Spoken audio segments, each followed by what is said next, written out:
احلى صينية كيكة عملتها بجد بمكونات بسيطة جدا.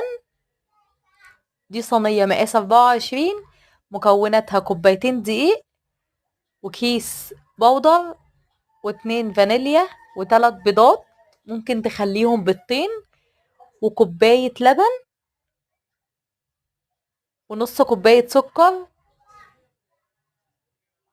ونص كوباية زيت على سمنة، يعني مكعب زبدة ونص كوباية زيت.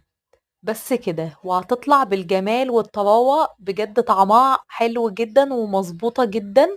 مقاديرها طلعت مظبوطة وهشة ومرتفعة، مفيش احلى من كده. شايفين الجمال؟ يلا بقى لايك ومتابعة للقناة. اشوفكم في فيديو جديد من مطبخ ياسمين. بصوا القعر بتاعها تحفة. شير بقى لاصحابكم.